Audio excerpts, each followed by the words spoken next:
the other night. Well,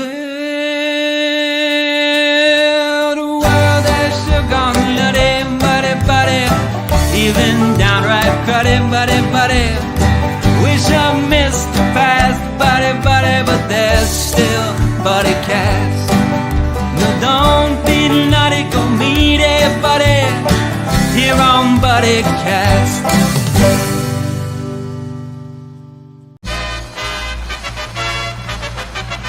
Ladies and gentlemen, please welcome the founder and host of Buddycast, Nick Sorensen.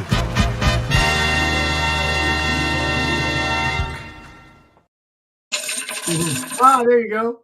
Yeah,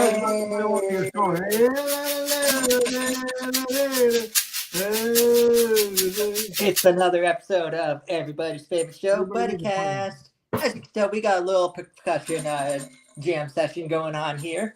That's cool. So I still have it from all those years, buddy. Nice. All those years. I think you signed it in 2021. So Really? So all the years sits right on my shelf like a prized possession. I had one here, but it fell off the wall when we had an earthquake. Oh boy. Earthquakes are real, ladies and gentlemen. Yeah. Really boom down the ground. Yeah. Actually, ones that Roger Daltrey signed. Ooh. Yeah. And I had to beg for it. We went to see the Who play, and I went backstage, and I didn't actually meet the band because they were all off something else. But the manager had a stack of tambourines, and I go, "What are you doing with those tambourines?" Oh, he goes, "Oh, he gives them out to certain people, after the show or something like that." I go, "Can I have one?" And he goes, "Well, I don't know." And I guess he had to go ask, and the guy from Elton John kept one of your tambourines, and so he gave me one. Yep. For all my buddies out there, you know them, you love them, you've seen them on Buddycast, Buddy Aid. My buddy John Mahon. How you doing, John? I'm fantastic. I just had some popcorn, and you should never eat popcorn before a podcast. I found out. Yeah. It's better than drinking a soda before a podcast. No, that's true. No. Or eating beans before a podcast. Eating Mexican food. Yep. Oh, so John, it's been a while since we chatted on Buddycast.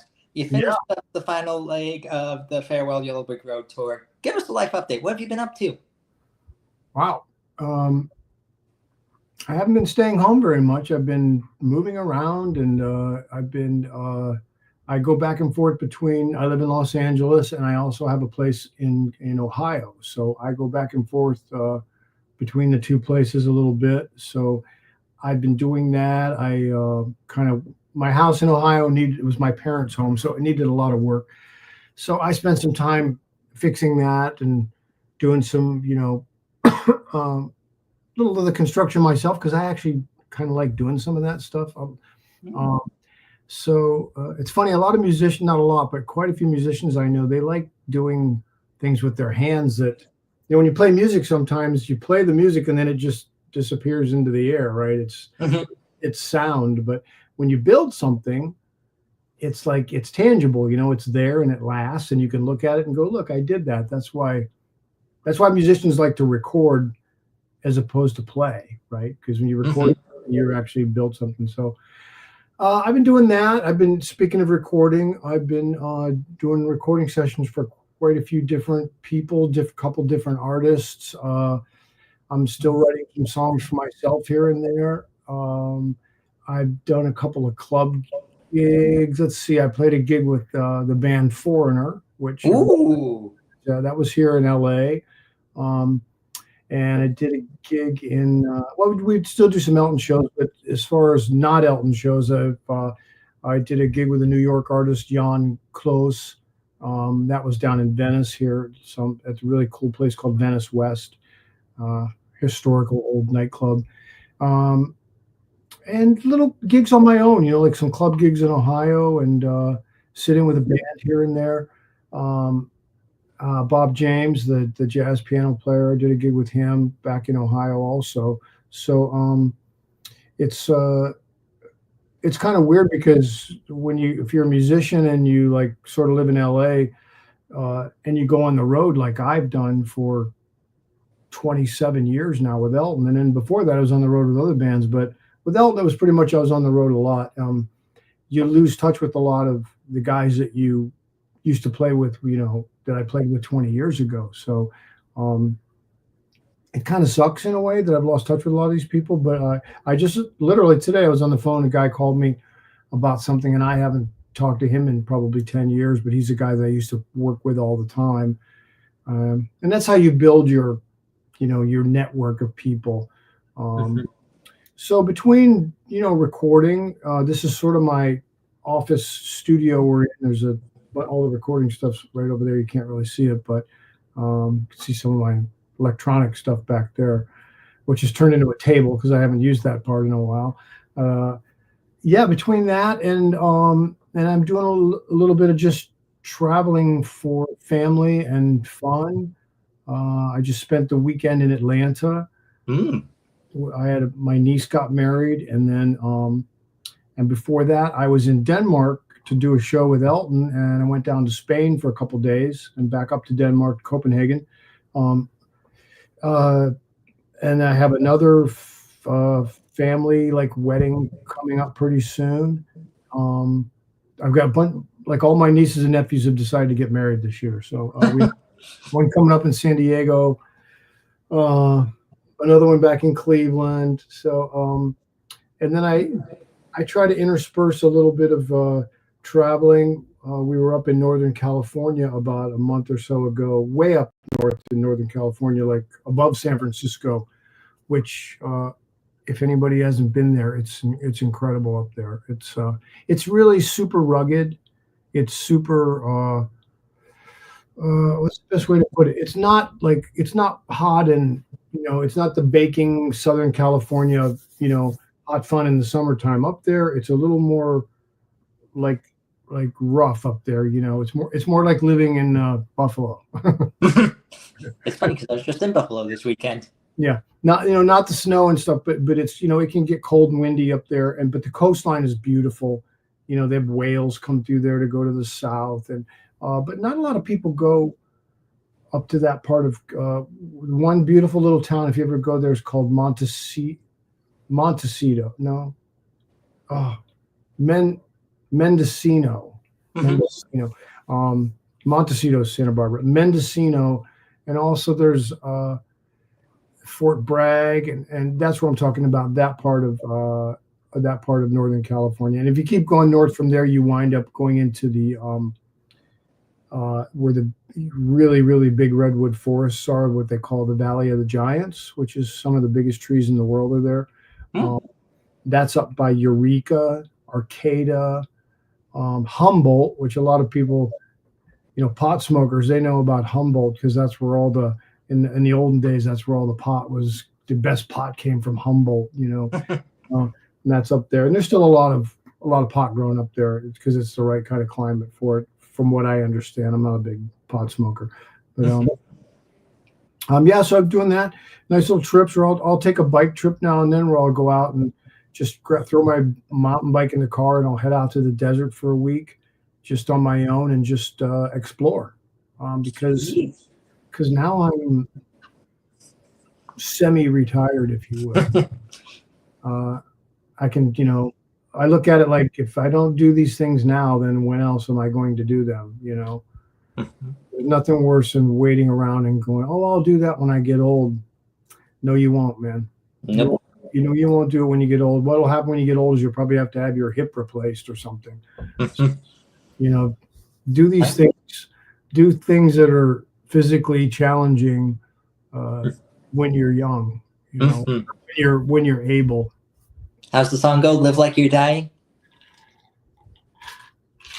It's true. It's all those stupid sayings you've ever heard your whole life that old people say to you. Live your life now. Life is short. You live the blah blah blah. It's all freaking true, man. All of it. It's like don't wait around, because shit happens, man. And hey, shit happens, dude. And so take advantage. Say that again. If you get a time to do something. I went to I did one of these guided bicycle trips to Italy, and it was expensive as hell. It was really expensive, and exactly, seize the day, Scott. It costs a lot of money, but we flew over there. we stayed in beautiful hotels. They provide, it was by this company Trek, Trek, the bicycle company. They have a they have a side company called Trek Travel, which I highly recommend. And they provide the bikes, they set up the hotels, the meals. You pretty much get up in the morning, breakfast is provided, you eat breakfast, you walk over to your bicycle, it's all there. They have these guides that are all ready for you. Here's your helmet, blah blah blah. And that trip I decided to get an electric assist bike because it was in Tuscany where it was a lot of mountains and very, I mean, I can ride, but it was difficult. I didn't want to be dead at the end of every day. And that was the smartest thing I ever did because it just made it like I could ride and enjoy the scenery. At the end of the day, you ride into some beautiful little Italian villa, with a fountain in the middle of town and a church. And it couldn't have been more beautiful. Weather was perfect and stuff like that. It's like people go, oh, I'd like to do that someday, but I don't know. And I just say, you know what, just if you can bust out the money somehow and do things like that, those are trips you remember for the rest of your life because, Amen. Yeah. I've never been on a cruise ship though. I have to say a lot of people do cruises. I've never done that yet. I'm very tempted to do that. I say play a gig on a cruise. Go for it. Yeah. I normally, like a musician, would get offered a job to play on a cruise, but I might have a long time ago. I might have got offered a gig, but I can't say I've been offered a gig to play on an actual cruise ship. Now that I can think about it. As a musician, that's a difficult gig because you play like every day, and you don't have the same status that a tourist, like a paying member, does. You have more like a crew status, right? So you might be sleeping under the deck and eating in the cafeteria kind of thing. So yeah. Hey, speaking of gigs, you just wrapped up the Yellow Brick Road tour a little while ago. What was the final stretch of the tour like for you? The final stretch of the tour was it was bittersweet. It was like I never really said, oh, I'm so glad this is over, because for me, I would, if he was still doing it, I'd be happily still doing it. So it was bittersweet because it's grueling. There's no question about that. But, and I've been on the road with him for over 25 years. So it's a lot of traveling, a lot of time away. And there's certain parts of it you can call it work. I mean, once you get on the stage, it's not really work anymore. It's like you're just lucky to be, I'm very blessed and lucky to be doing something that I love. So once you get on stage, I kind of clock out, if you will, and I'm just playing music and having a good time. But, all the other parts of it, the airports and hotels and restaurants and all that kind of thing of constantly, where do I go get a cup of coffee in the morning kind of a thing when you get up every day. That part of it, I won't say I miss that part of it so much, and then of course all the people that you get to have become family, really, the touring people and the band. And I still see the band because most of us live fairly close to each other in LA. So that's cool. And we get to do things together. The guys in the crew, I don't get to see them too much because they're scattered all over the world, really. So that was the hardest part, knowing this was going to kind of come to a halt and I won't see these people again for a long time. And, just to be able to do shows like that, that part of it, man, that part of it, I definitely was like, we were playing these big stadiums night after night. And I was like, wow, this is going to suck that we're not going to do this anymore. Like when you reach Madison Square Garden for the final time. Yeah, that was a rough one. I was like, man, I will never, first of all, when I first played there, I thought, I'm going to play Madison Square Garden, really? So the first time you play there, you're just like, it's like dumbfounded. It's, you're like in a cloud, like I'm playing at Madison Square Garden. I'm actually on the stage. And then the last time was pretty sad, actually. You could see a lot of people, especially people, because we did a lot of shows there with Elton, and a lot of shows there with Elton and Billy Joel. And, Billy Joel, when he played Madison Square Garden, it's like the roof's coming down, right? It's like that's his hometown. And Elton's one of the he's played there many times. I want to say we've played there he's played there like about 65 times, I think, and I think I played there maybe 20. But either way, it's just an incredible. The vibe there is amazing, and those kind of shows are like London. We played the O2, and I'm like, wow, I'd never do this again, or Wembley Stadium, all those things kind of came into play the last. I didn't really think about it too much until it really got into those last couple of months, and then I was like, this is coming to a grinding halt very quickly. Like, July's coming around fast, and here's something really weird. My first and last gigs with Elton were the same day. Wow. Like July. Was it July 8th or? July 8th, I think it is. Yeah, my first gig with Elton July 8th and my last gig. How weird is that, right? I mean, not my last gig with Elton, but the last day of the farewell tour was July 8th in Stockholm. And my first gig with Elton was July 8th, 97 in Germany. Aschaffenburg Castle. That's awesome. And July 8th has a lot of meaning too for me. It's my brother's birthday, and it's the anniversary of my grandfather's passing, who gave me the name Buddy, which inspired Buddycast. Wow, that's cool. Yeah. So a lot of his mannerisms, a lot of his lessons that he taught, that he treated me, he taught me big lessons, like no matter how popular someone is, or no matter, what their social status is, you're a buddy to everyone. If you're kind of the lesson of you treat the CEO the same way you treat the janitor the same way you treat the CEO. Very true. So we got a question from the audience here. Give me 1 second. Do you prefer large venues, smaller venues? What's your preference for that? Well, when I go to listen to music, I prefer smaller venues. I don't like going to stadiums to hear bands. I'm too picky about the sound, and a stadium's a hard place to do it. As far as playing, it's when you get that medium. Sometimes when you play in a really big venue, the audience, because of logistics, the audience has to be a little bit far from the band. So I like playing more like basketball arenas, where people can come right up to the stage, and people are sitting almost all the way around you. That's the best for me. Like Madison Square Garden is a perfect example, right? Or Staples, or any of these, hockey arena, basketball arenas. To me, that's the best, because usually the sound is pretty darn good, better than if you're outside. But like a football stadium, I remember we played in South America, and the football stadium held 120,000 people. And I think there was close to 120,000 people in there. And, you don't really get the feel from the other 75,000 people that are sitting around up in the back. You kind of get it from the people down front. But when you're in a basketball style arena, you can really feel it. You can hear people, you can feel it, and then you can be much more like you can engage with it. You can be much more musical. We can hear the band. We can all hear each other better.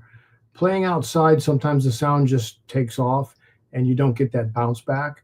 So my long answer to your short question is the medium style, and I love playing in theaters, but we don't get to play theaters that often. Like let's say the Fox Theater in Detroit, theaters that,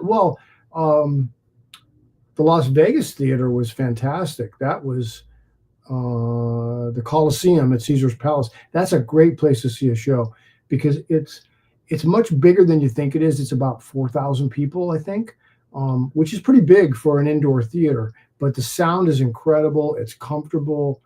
It's made to sound good, thanks to Celine Dion. She wanted that venue built so it sounded great. So those kind of places, I highly recommend those kind of places. Wonderful. One memorable show for me was your last show in Ohio at the at the Guardian Stadium. What was that show like for you? Ohio gigs are fun for me because most of the guys, in the band and the crew, and Elton, he knows, he knows it's my show, it's my gig, right? So he'll say something stupid about it, he'll go, "This is the worst state I've ever played in," he like wind me up or something, or he'll announce to the audience that I'm something really stupid, he'll sort of make fun of me. So it's cool because the guys make it fun, but looking at it as a musician like me, growing up, of course, what did I ever do was go to those places to hear bands, and then of course dream about playing in one of them. One of them in Ohio is called Blossom Music Center, which is an outdoor amphitheater. And that's like one of those places you go in the summertime, And back in that day, I would go there to hear like Billy Joel, the Doobie Brothers, Seals and Crofts, James Taylor. All these people would come through there in the summertime. And I was at Chicago. I think I saw them play there a bunch of times. So I went to all those concerts, and all I could ever do was go, "Wow, I want to play there." I want to play that. And then of course the baseball stadium. I remember going. I don't know if the baseball stadium or the football stadium. One of the last concerts I went in Cleveland when I was a younger kid, it was something like it was Journey. Who's the crazy Ted Nugent? It was Journey, Ted Nugent, and I think the James Gang or something like that. Full on, rock and roll show. And somebody else, Emerson, Lake and Palmer, played there one time. But yeah, those are places I would go and go, "Man, I want to do that." So then when I played, Blossom Music Center was fantastic, because those shows are those outdoor amphitheaters. Some of those venues sound terrible because they have metal roofs and they, the sound bounces off. Echoes. Yeah, and I remember Elton. He hates those kind of places because most of them sound like shit. And then we played there, and that place was built. I don't know who built it, but most of it was built out of wood. It was built more as a classical concert venue, from what I understand. So they really took care into building it for the sound and not just for the shelter. So he loved it. He was like, "That's one of the greatest places we ever played," which made me feel good because, it's like inviting somebody into your house, right? It's kind of what I was doing. And so the fact that he was having a great time and playing made it easier for me, of course. And those places are fun because my family and friends come out, and I'm much more nervous when my family and friends are there, much more, don't make a mistake. Pressure's on. They'll hear you make that mistake. Of course, nobody really knows when I make a mistake. They only know how you react to it. Elton knows when I make a mistake. Yeah. I still remember I was listening to you doing a podcast. It was you and it was you and Kim, and you were telling a story about how you were doing this thing. Elton likes when you guys get experimental, and you were trying this new thing, and you thought you heard him yell, "John, stop!" But what he really said was, "Don't stop." Exactly. Right. So that was just exactly. Yeah, he was. I thought he was saying stop, and he was yelling, "Don't stop." And it was this kind of sound effect thing that I was playing at the end of this song, or the beginning of the song. Yeah, it was this like this wind sound effect. And so every time, I thought he was saying stop, so I would stop, and then he would yell at me, "Don't stop." And all I could hear was stop, and I like, what? And then I played it again because I thought, well, maybe he did say don't stop. So I played it, and then he said, "Don't stop." And then I thought he meant don't stop. So stop. It was freaking hilarious. And then of course he was pissed. He was pissed off. And after the show, Elton wants to see you. And I'm like, oh God. And he goes, "What the hell's the matter?" He starts yelling at me. "What's wrong with you? What are you doing?" I said, "Why would you stop playing?" I said, You said stop." He goes, "No, I said don't stop." Oh, Yeah. Oh. Have there been any other funny, like, I don't want to say bloopers, but like just fun memories like that where something goes wrong, but like you just can't help but laugh about it, or you just can't help but say like, man, if I could do that again, but at the same time, no, thank you.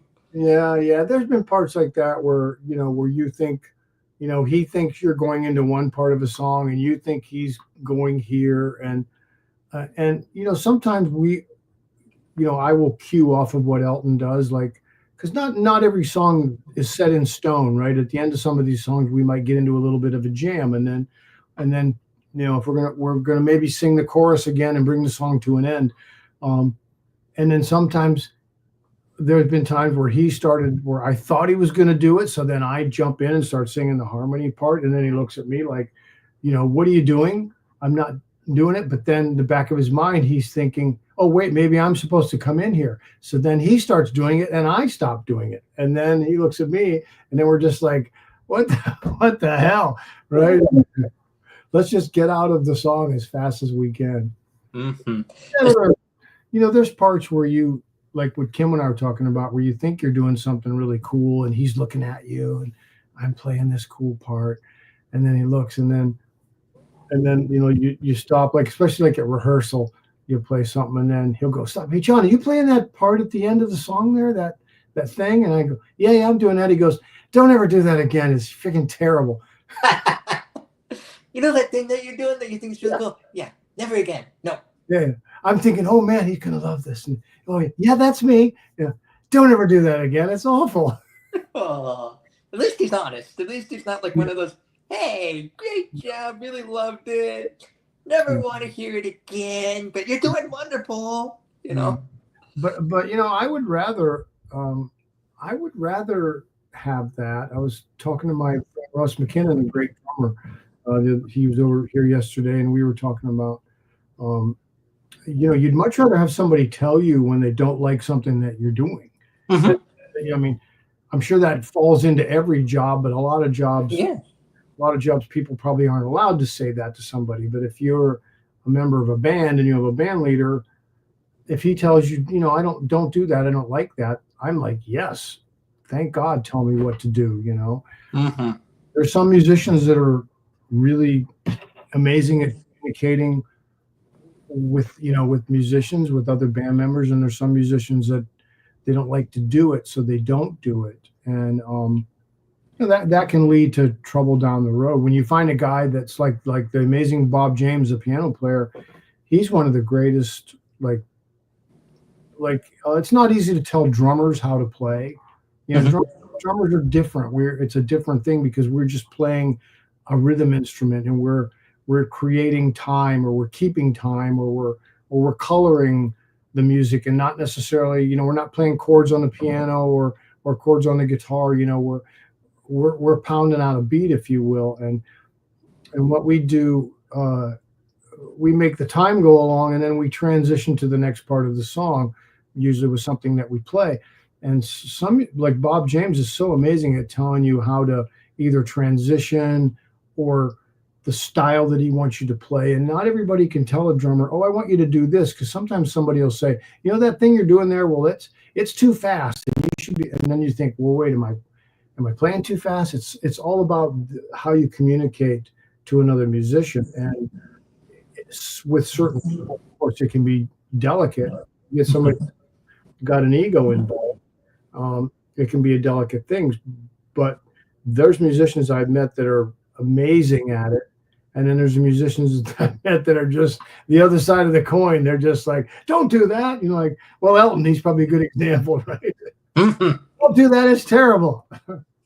Perfect. Yeah. Speaking of like things that work, things that don't work, are there songs from Elton that you miss playing, and are there songs that you're like, thank God I never have to play that song again? That's a good question. Oh yeah, there's songs I miss playing, definitely.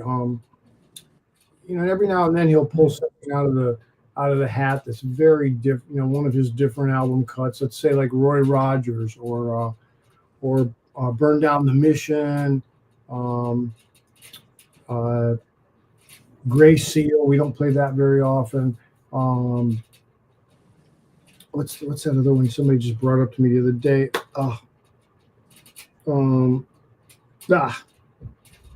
My Father's Gun. A lot of unusual songs, and when he does them, you go, oh, let's do that more. But because he has so many songs, we have to play a lot of hits. We don't have to. He's smart. He knows people are coming there to hear his great songs, so those are the songs we're going to play. There's one every now and then you might have it. It's not so much the song; it's sort of like what kind of a night you're having. Like if you want to take a real common song, like Rocket Man or something like that, that we play at every show. And there's certain times you're playing Rocket Man, and it's like, okay, I've played Rocket Man 2,000 times now. I can't imagine how many times Elton played it. It's never like, oh, I don't enjoy this, but it's a matter of what kind of frame of mind you're in. Are you tired? If you had a long day, you know what I mean? How's your voice? That kind of stuff. And then I have other favorite songs like that we play over and over and over again, like Tiny Dancer, for example. I never get tired of it. It's just like, it's just one of those songs that even your song, which is his biggest, most popular thing. And you'd think you'd get tired of that, but no, we do it at the end of the night. And you just go, wow, what a beautiful song. I mean, to be able to write a song like that that was one of the first songs he wrote when he was probably in his late teens, I think, or early 20s. That was the song that kicked it off. Yeah, and that's the song that kicked it off, and it's still, you play that song and it moves people. Even like Don't Let the Sun Go Down. I never get tired of that song. It's just like you can just play it over and over again. I'm sure you've probably heard this question before. Yeah, the Tony, Hold Me Closer, Tony Danza. That is the Billy Joel guys. That's what they would always say to us. They had nicknames for every song that we played. Rocket Pants, Hold Me Closer, Tony Danza. Someone Shoot My Wife Tonight. I think they would say that. You got to make a list of that. They had foul. They had ones I can't really repeat, but there were some really nasty ones too. What was the thing from I'm Still Standing? Was that one of the foul ones, or? No, I think they had a foul one for Don't Let the Sun Go Down, and anytime you put the word "down" in there on me, that's going to create some turbulence.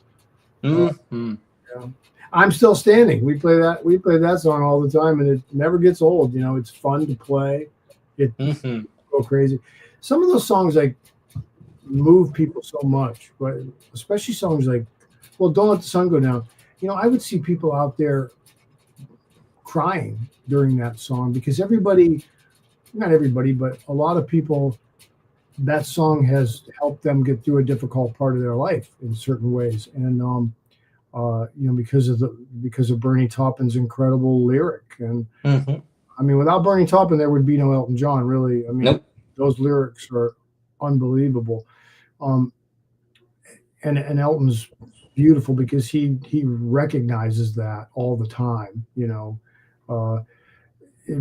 but I've stood out there and seen people just bawling their eyes out, and I'm trying to sing, and I'm getting, you see somebody crying and get all and I'm getting choked up and it's even like the emotional things that come after, like even the emotional parts, like when you see someone going on America's Got Talent and sing one of his songs. I remember there was a guy who went on America's Got Talent and was wrongfully imprisoned for X amount of years, but Don't Let the Sun Go Down on Me got him through that. That was it, and that was his message that night. Just the time that I've been through, but here I am now. Don't let the sun go down on me. Although I search myself, there's someone else I see. Yeah.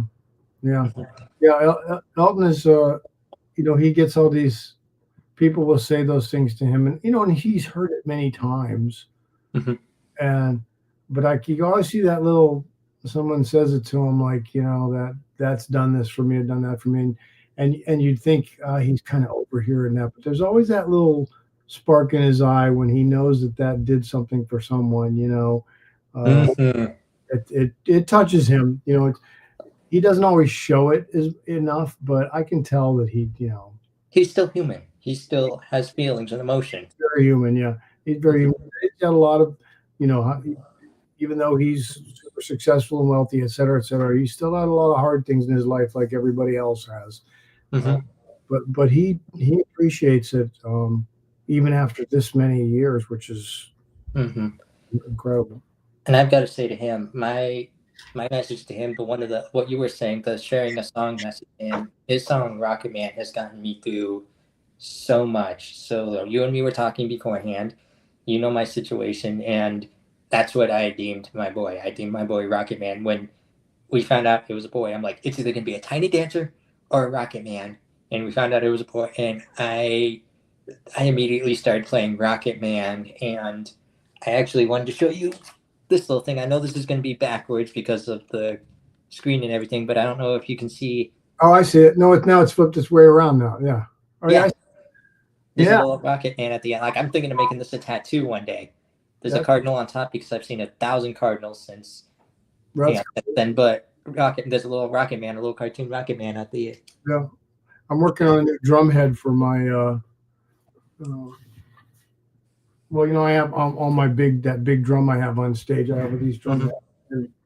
Actually, it's right here. Well, this is the old one, the one that's on my drum now. But it's a farewell tour, so I'm gonna make it something different now because. But I'm working on a rocket actually. Ooh. Yeah, so that'll be cool. Yeah. Like just a kind of a rocket with a little picture of me looking out the window kind of thing. And I have here's a story about that. So there was one day, after your loss, there's just that one random day that they're on your heart for stuff. Like you don't know where it came from. You don't know what's going on, but they're just on your heart and your mind and all that. And one day I took Jessica's car to run an errand because she was parked behind me. And my good buddy Alan Carpenter, who works at a radio station here in Erie, I was listening to one of his stations. It was just what Jess had on her preset. And I hear, that was such and such by so-and-so. Now here's a real treat for you. Here's Rocket Man by Sir Elton John. And just the original play. And I almost had to pull over. I'm like, that couldn't have been more timely than ever. Wow. It really means, his song Rocket Man really means the world to me. And like you said, I know you've played it 1,000 times, and there are nights where it inspires you, and there are nights where you're like, oh, that was Rocket Man again. All right, on to the next thing. Like, yeah. The one thing I love about, like, when you guys were playing Rocket Man, the one thing I love too is like when you were playing it live and you would just have like that riff in the middle, like, or towards the end where like he would just repeat Rocket Man, Rocket Man, Rocket Man. Yeah. Just like go off on the piano or just like have Davey go off for a second. Yeah, right. Yeah. They would like press the echo button and Rocket Man. That's part of the song. I also, speaking of parts of the song that everyone loves, I can't get enough of Davey's guitar riff in the middle of "I'm Still Standing." Oh, really? Yeah, the guitar solo that he does in the middle of it, that never gets old to me. Yeah.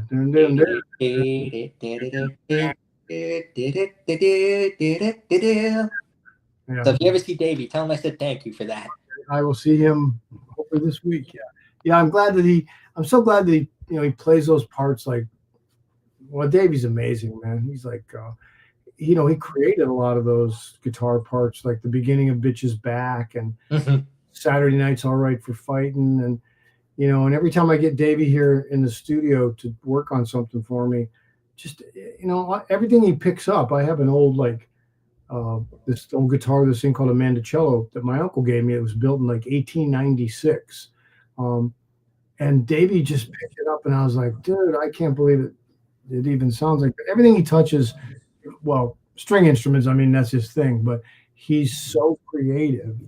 I don't really think I've ever played with a guitar player that's just, even if he just has his basic Stratocaster regular, he's really into like maybe tuning it a certain way that he can get this certain vibe out of it or certain sound. He never likes to just pick it up and play it like normal. He's always like, no, this should be done like this. And he's very quick to like, and he'll tune it down maybe, or he'll tune it to something where it shouldn't be. So it has a weird oddball sound to it, like distorted or something like that. Yeah. But then it's something that just catches your attention immediately. Like, where'd that come from? But that's how he got all those bizarre sounds, like the beginning of It's Just Back, and even Rocket Man does these crazy slide things, and it's all set a certain way with a certain effect, and that's not just like you pick up a guitar and go beer and do it. He has all these extra little, signature things that he does that, Give us some of your signatures. Give us some of your signatures during songs. Like, what are some things you like to do during that? Like, I don't know if I have signature things like that, because I'm pretty much now I'm playing what these guys have created in the past.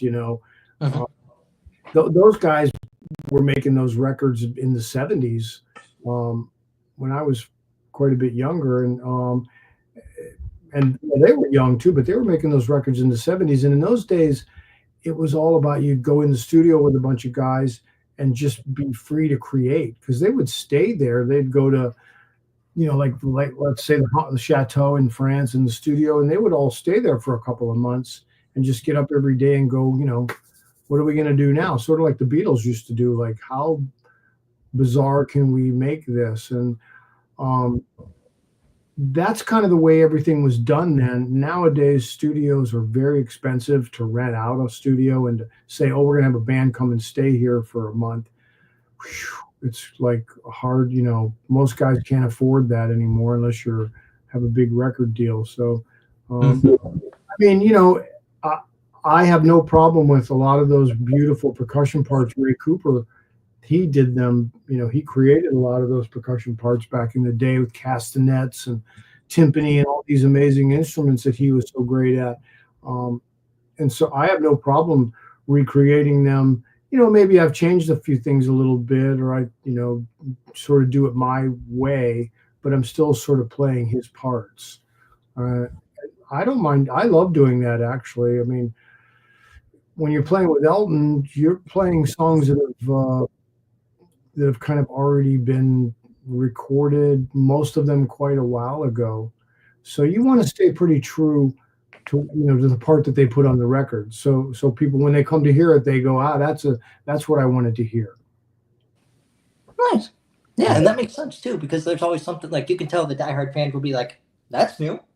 Mm-hmm. That's something.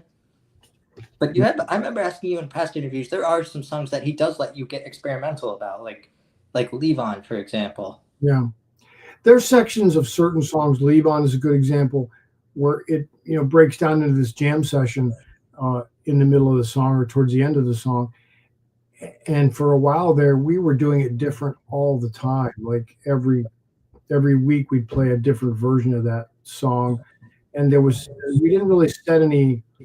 It was pretty much like we would just let Elton, we'd all kind of stop and just let Elton jam.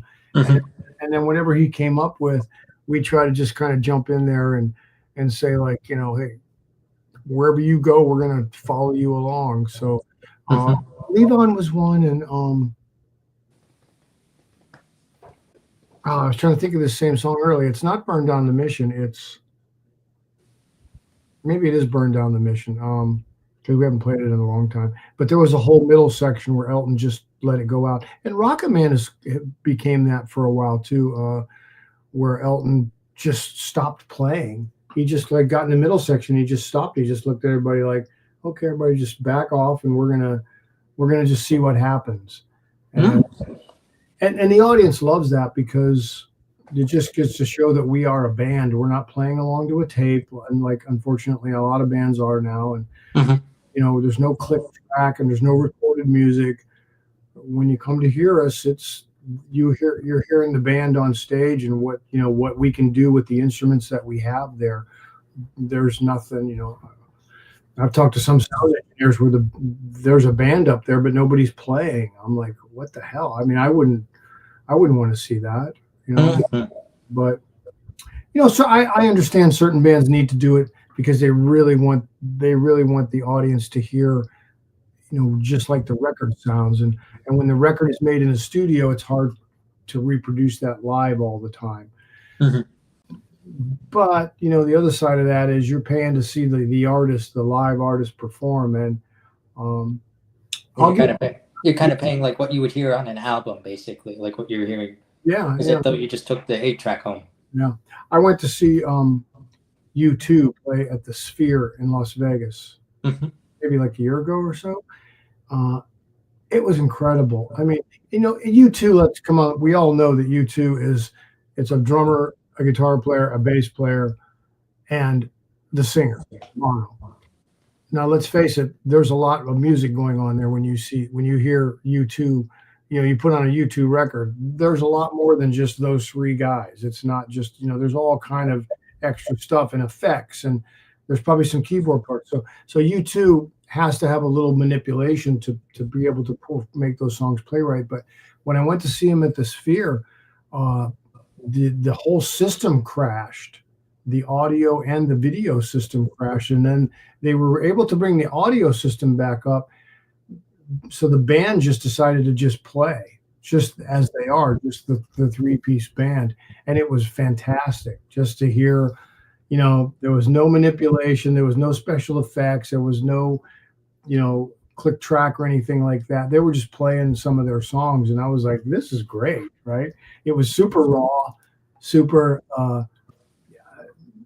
yeah, I guess raw is the best way to put it. And you could hear maybe it wasn't always perfect. It sounded like a live band, almost sounded like a club band in a way. So that was great. I would love to see more bands just be able to. Some of the bigger acts, I get it. Like the dance acts, because they everything's got to be set a certain way for the dancing. All the dancing people to be in time. I get that part of it. But when you're just if you're like a rock band or a pop band like us, you got to be able to just come out there and show people what you have.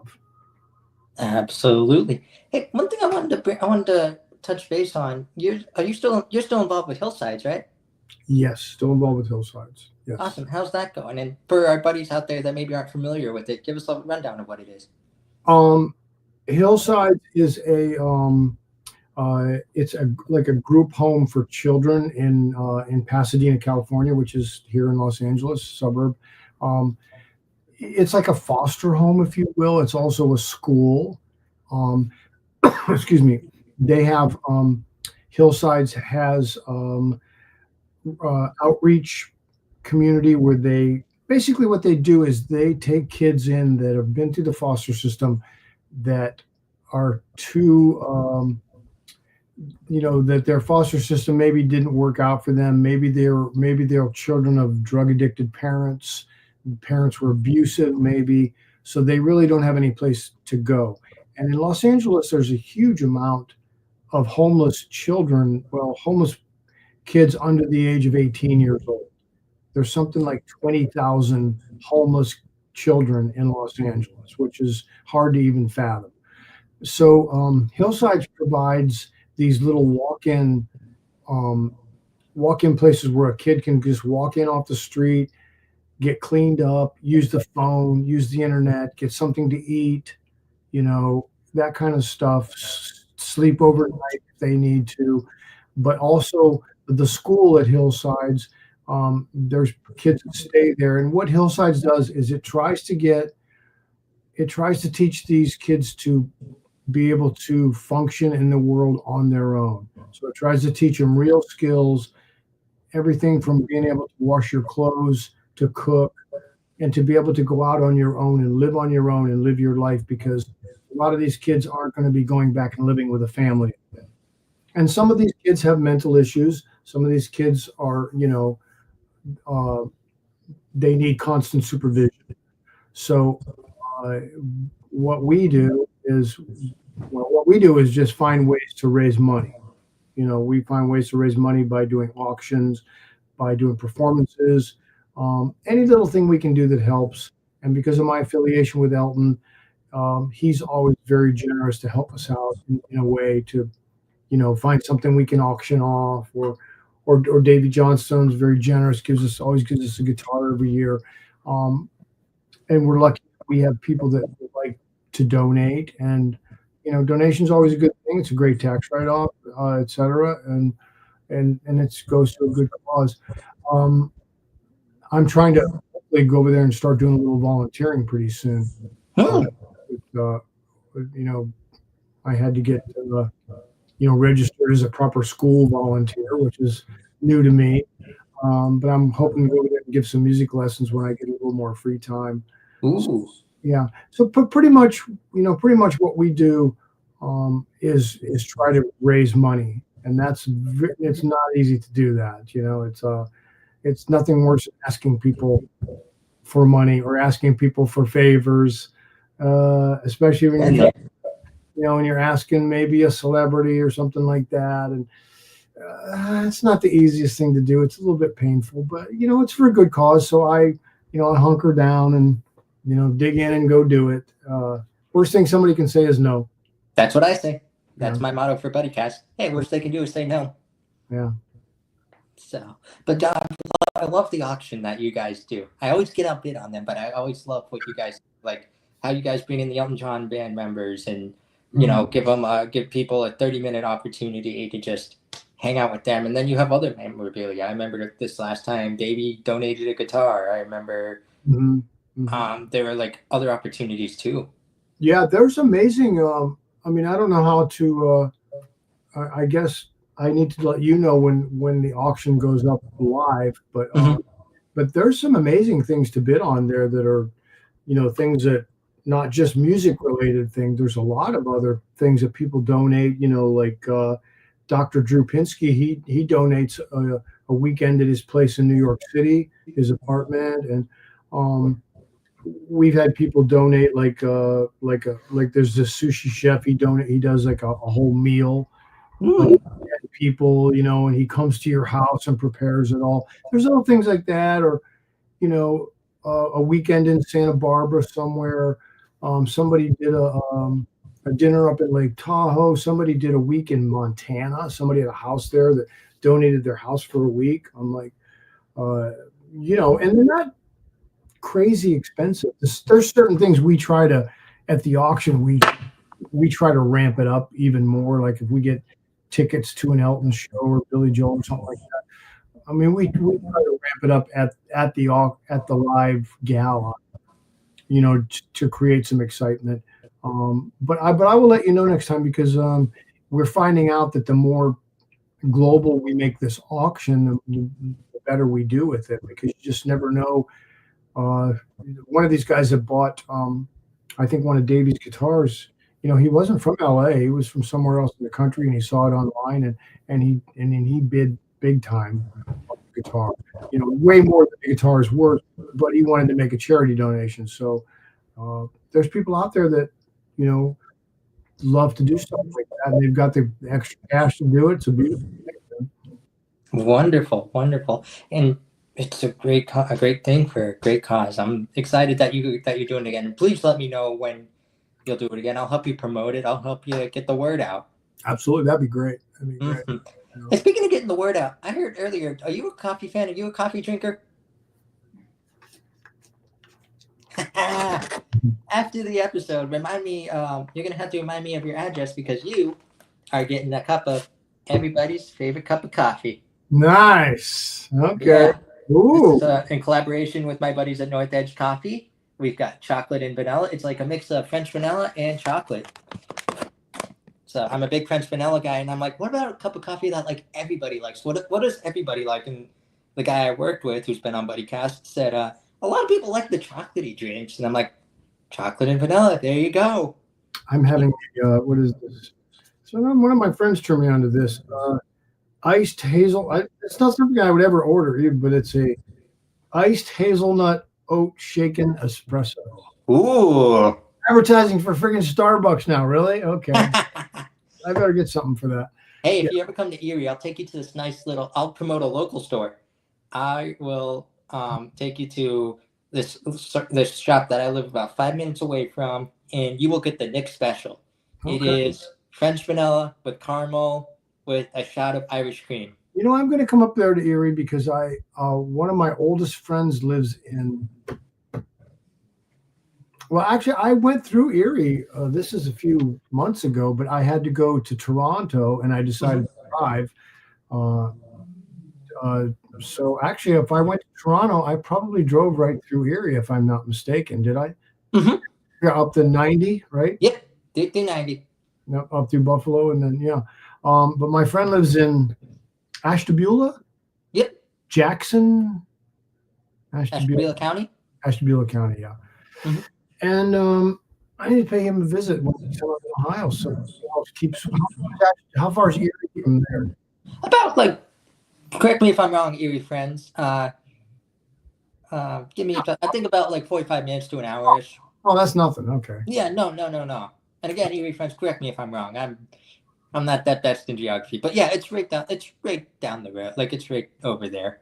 So Yeah. it's kind of like we're in the middle of like Ohio and Buffalo area. So yeah, stop on by. We'd love to host you. We'd love to. I know Jess would be thrilled to see you. 40 minutes. Thanks, Scott. It's about 40 minutes away.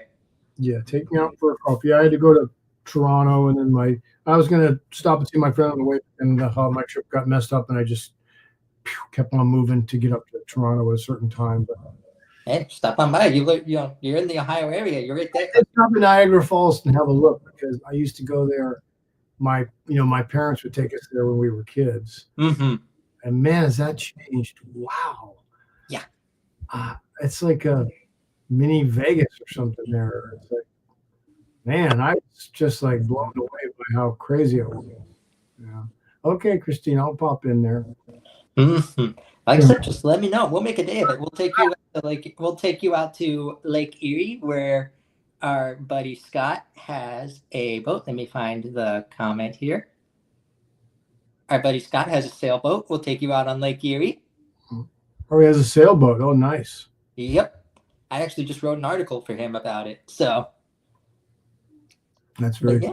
Yeah, we'll take you out on Lake Erie. We'll take you to some really cool things. We'll give you like what we call the Erie bucket list. We'll give you some Erie centered food, like Mighty Fine Donuts, or have you ever had a piece of sponge candy before? Sponge candy? Yeah. Never heard of it. Oh, wow. It's like a chocolate. It's like a nougat covered in chocolate. It's really interesting. You would love it. You ever heard of pepperoni balls before? Pepperoni. I've heard of pepperoni rolls. Where there's Pepperoni balls are like these ball. It's like a ball of dough. It's kind of like it's a ball of dough. Yeah. With pepperoni and cheese in the middle, so kind of like a pizza ball kind of deal. Okay. Yeah, I have heard of those. Yeah. Yeah. I think when you said nougat, I met this lady that she lived in the town in France where nougat was invented. Mm. And then she brought me all this when we played near there, right? And she brought me a nougat candle and bags of nougat candy, and my God. The one thing we'll also have to do is the Buddycast studio relocated. Jess and I moved, and we have a giant backyard. We'll have to have a jam session with you out there. I'll have to bring some of my buddies out there. Have you ever seen the movie That Thing That You Do? Yes. So I have a buddy. I have a couple buddies who play in the band. They call themselves the Oneaters, because if you remember the scene when they get the merchandise and he's like, "Look, we're the Wanderers," when he spelled Wonder O-N-E, but then his buddy goes, "You idiot! You spelled Oneaters." I remember. So they call themselves the Oneaters. They're that cover band, but they play everything from Elton to AC/DC, Tom Petty, you name it. Yeah. So, That was Tom. We were just talking about. I was talking about Tom Hanks today, because I think he wrote that movie, or he's in it. yeah, he's in the movie. Yep. In the movie, yeah. Because I played at his wedding, which is weird. Ooh. Yeah, a long, long time ago. And then when we played on Saturday Night Live with Elton, Tom Hanks was the guest, actor, star, or whatever.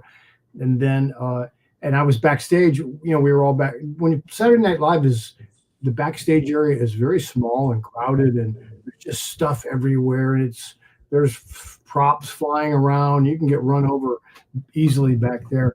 And everybody has these tiny little dressing rooms. And I was walking down the hall, and I saw Tom Hanks standing there in his dressing room, and I go, "Hey, I got to tell you something." And he's like, "What?" And I go, "I played at your wedding." And he was like, "What?" I said, "Come in here," And so I came into the dressing room, and we talked all about, who was at the wedding, and that was like Chris Farley and Dan Aykroyd. In those days, that was all those The comedy all-stars. comedy all-stars that he was growing up with, and that was 30 years ago, I want to say, down in Los Angeles. Yeah, and he was super nice, by the way. Nice. Yeah. Nice. I love Tom Hanks. I don't think anyone else could have been born to play Mr. Rogers for a beautiful day in the neighborhood. No. So I gotta ask, with your new retirement, with your new time and everything, have you picked up any new hobbies? You kind of talked about it in the beginning a little bit, but has there been really anything that you've really picked up that, like, maybe I couldn't have done this if I was still touring? I'm gonna put that. I mean, I do. I did a little construction around my house here, but I put a gazebo on the back of my house. But as far as hobbies, no, I can't say I've done that. I've taken up swimming a little bit more. I mean, I used to swim in high school, but I've decided that there's a beautiful little swimming pool, like a community pool, not little. It's a big Olympic-sized pool that I just still swim. So I'm getting in the pool every now and then, as opposed to getting on my bicycle, which I'm still doing a lot of bike riding. I can't say I'm really picking up any hobbies. I like to be outdoors, so I do a lot of hiking and a lot of bicycle riding, a lot of mountain biking. I like being out in the fresh air. I don't go to the gym, that kind of stuff. I need to breathe I don't want to breathe gym air. I mean, I'm fortunate that I live in LA, and it's beautiful here pretty much every day of the year. So I'm fortunate for that. But I haven't picked up any weird hobbies like painting or Morse code or anything like that. Even though that's not a bad idea, because these phones are gonna And as Christine says, Erie has a lot of beautiful places to hike, so even more reasons for you to. I'm sure it does. I'm sure it does. So, buddy, we've come to this part of the segment. I've always asked you what it means to be someone's buddy. What has that answer updated for you? What would you say is your definition of a buddy? Definition of a buddy. I think definition of buddy. I mean, that's a hard question, but when you don't see somebody for a really long time, and then you run into them again or something like that, and it's like the first time, you're right back where you started again. I mean, that's definitely one definition of a buddy, and obviously, the definition of a buddy is somebody that has your back when you need them to, or someone you can confide in and totally trust. I think that's more of a definition of a buddy than somebody you go have a beer with and slap on the back and watch a football game. I think it's more, someone you can that you can put your total faith and trust in. And even someone, I've run into people, especially because I still have a lot of friends in Ohio, and when I go back there, I've run into people that I haven't seen since I was in school, and you just look at that person and go, that's someone you can just put your faith in, and you just know that they're the same old, cool cat they were when you were young. So if that's my definition of a buddy, I think that would be it. Really. Perfect. I always say, like I've always told my friends before, a friend is someone, like you said, you grab a beer with, you catch the football game, slap on the back, hey, I'll see you next time. A buddy's that person, like you said, that you can trust, that like, hey, on the most important day, on some of the most important days of your life, like your wedding day, or, when the time comes, that they'll be there for you no matter what, like, whether it's standing on that altar with you or giving you your final goodbye, laying you in the ground. Yeah. They're going to be there no matter what. Yeah, it's like somebody that tells you, like, I have a pickup truck, but there's no room, but you have to ride in the back, right? So you get in the back of the pickup truck, and then a buddy will make sure that he doesn't throw you out of that truck when he's flying around a corner, right? Where a pal, he might go, watch this, and off you go. So exactly, someone you can like trust with your life in a way. Hey. or the one saying that the friend will be the one that's bailing you out of jail. The buddy will be the one sitting next to you, going, "It's not over till the mugshots are taken." Yeah, not to end this on a morbid note, but you just reminded me of something funny. There's this guy that I mountain bike with all the time, and he has a weird kind of creepy job. Like he's a forensic economist. So he puts values on people's lives when maybe they either are getting sued or they pass away or something like that. So if every time I go mountain bike with him, we get to some mountaintop or some really great, background, he goes, "Let me get a picture. This is like a good funeral shot because you can't have enough to people to put your picture up at your funeral." He always says that. "Let's get a funeral shot. Come on, man." And I'm like, "Dude, really?" But it's still young. You take the picture and you go, "Okay, yeah, that would look good at my funeral. I like that." Yeah. Perfect. The final question I have for you, buddy, to end on a positive note. You've hit the high notes in your career. You still got some career, you still got career ahead of you and everything like that. But there are still people out there who are starting off, who are just kicking off, or have that dream of being where you said, you've gone to the venues and you've dreamed of, one day I want to play here. Like I can't wait. And then bam, there you are. What's your advice to those people? What's your advice to the dreamers? Well, my advice to the dreamers is if you're passionate enough about hanging in there for all the letdowns, because the music business it's full of lift, ups and downs. You have a lot of rejection, a lot of failure, but then of course that all comes with successes too. And it's really the people that I see that are passionate about just playing music, being creative, are the ones that are going to survive, the ups and downs. And you don't really get into the music business to become rich. If you think you're going to become a musician to become wealthy and famous, you might as well drop out, because the chances of that happening are so few. I'm not saying it's impossible. I'm saying you have to be super passionate and talented. So I tell people, persevere and practice. You got to practice hard and be very good at it, and you have to persevere all the time in there. And you have, no matter what happens, you got to be able to bounce back up. That's perseverance. And you have to be passionate. You have to love it. If you don't love it, then find something else that you really love doing. If you're doing music because, I think I'm going to get famous at this and people are going to really love me and accept me, it's not about that. You have to make yourself happy and prove to yourself that you're enjoying doing this, enjoying all the parts of it, the shitty parts of it, where you're staying at the Holiday Inn and riding around in a van. You got to enjoy those parts of it just as much as you might play at Madison Square Garden, because I've done both ends of the spectrum, right? And as soon as you go, "God, I hate this with passion," you got to love it with passion, not hate this with passion, because you're going to find yourself in shitty situations. So that's my best advice is to hang in there and find out if you really love it.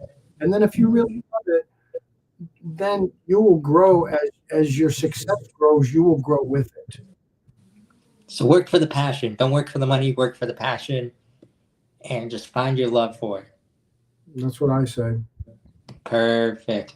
Well, buddy, thank you for being a buddy on Buddycast. You're always welcome on the show. It's always a pleasure chatting with you, and I can't thank you enough for just the friendship you have been with Jess and I. You're very welcome. You're very welcome. It's fun to be here, and thanks to the guests for chiming in. I always appreciate that. Don't be afraid to ask me questions.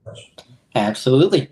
For my buddies out there, this is my buddy John Mahon. And John, I've got to ask before we close out this episode, whatever you're going to do today, tomorrow, next week, next month, next year, promise me you're going to go out and you're going to go be someone's buddy.